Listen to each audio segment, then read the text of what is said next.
Asian Democrats! What an honor it is to get this Judy Chu Legacy Award. Golly. To actually have an award named after me and to be in the first award ceremony of the Asian Democrats of LA County. Thank you, Dr. Andrew Murphy, for putting this event together. And what I can say is it's truly an honor to be the recipient, mainly because it's so important to have an organization like yours in existence to be able to give this award. You know, we need you to make sure that AAPIs get out to vote. We need you to make sure that AAPIs register as Democrats. We need you to make sure that we elect AAPI Democrats at all levels of government, local, state, and federal. And I know because, you know, when I was growing up, I hardly saw anyone like me. We need role models out there. I only got involved in electoral politics because of this ugly anti-immigrant English-only movement in Monterey Park, and I joined the movement to fight it. From there, I could see that we didn't have enough representation, so I did run for the City Council of Monterey Park. I went to the State Assembly and the Board of Equalization, and then there was the day that I won that seat in Congress.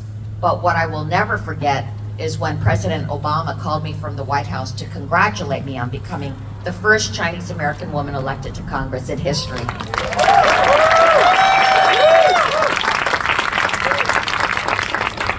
And it just shows the change that we're making in terms of representation in this government.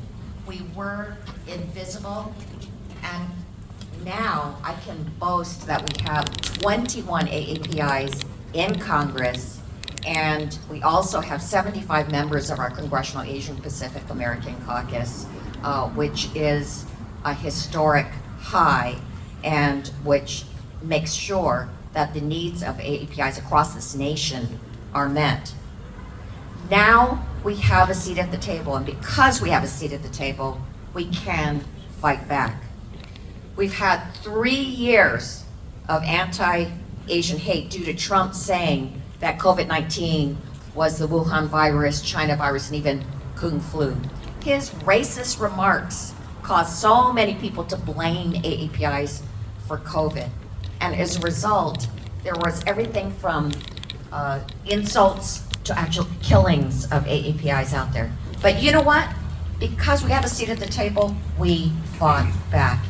And we in the Congressional Asian Pacific Caucus had press conferences, hearings, statements, and finally we got the COVID-19 hate crime bill passed. And it's a great event, actually the first advance in 30 years in improving hate crime legislation in this country.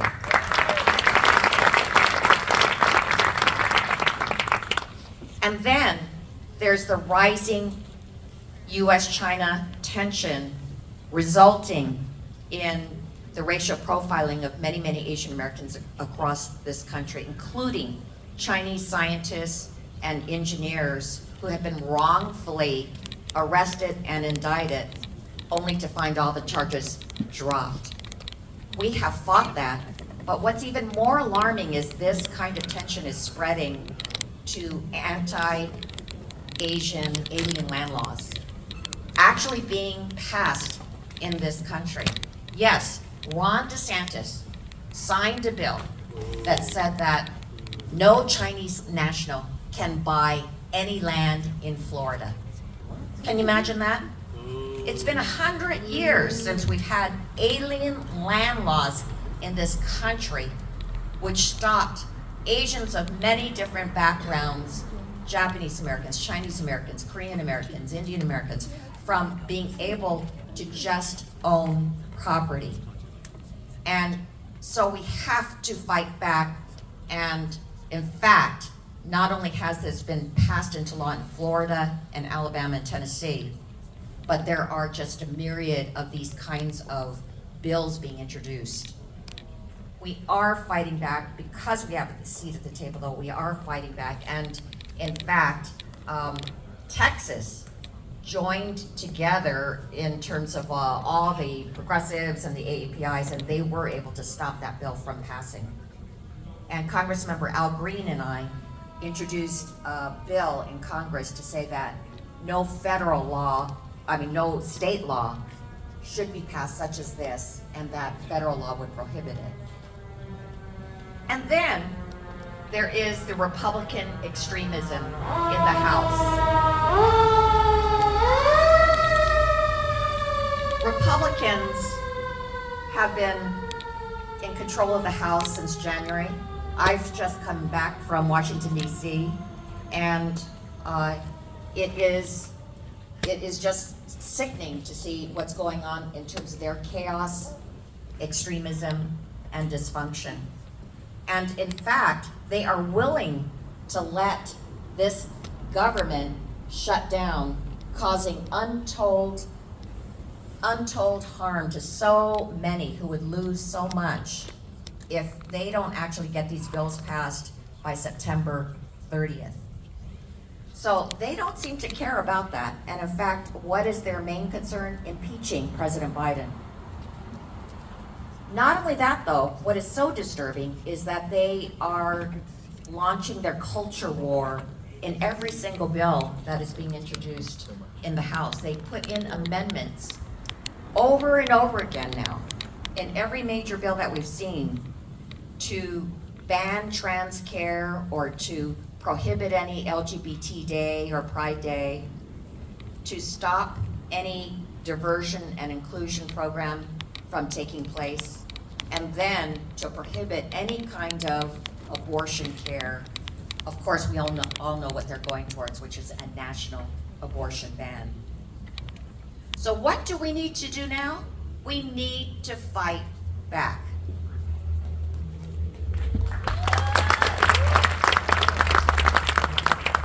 And that's where I'm counting on all of you, our solid Democrats, who will go out there and make sure that we take this country back. You see, we are only 5 seats away from taking back the House. 5 seats. How about that? Yeah, Republicans thought they were going to have a landslide in this last election. They did not. And so this is, of course, why Kevin McCarthy is in the situation that he's in. But what it means is that it is within grasp for us to be able to take this House back. And you know where these seats are that are potential swing states from red to blue? They are right here in California. Yeah. And in fact, 5 of them are right around our area, which means that you folks can make a huge influence in terms of getting those seats back.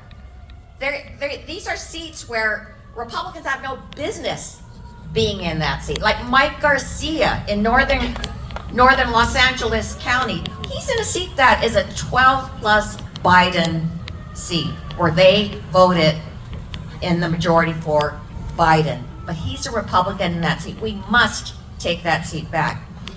And how about Orange County? Yeah. How about Orange County? Yeah. Yes. Michelle Steele, a super conservative, has no business being in a seat that is 6+ Biden. And yet, we have Democratic AAPIs that are running for that seat, like Kim Nguyen. Yes, great candidates that could win that seat. So it is something we can do. If we get out to the people, we need you to make sure that we do the phone calling, that we do the walking, that we get the funds, that we are able to reach every voter there in that district. And if we are able to take back that House, if we are able to keep the Senate, if we are able to keep the White House, we can make sure that we are able to make America what it should be, an America that is a place for everybody, where there is equality and justice for everybody, and where diversity is indeed our strength. So let's make sure we have a huge victory in November 2024, everybody. Thanks so much for this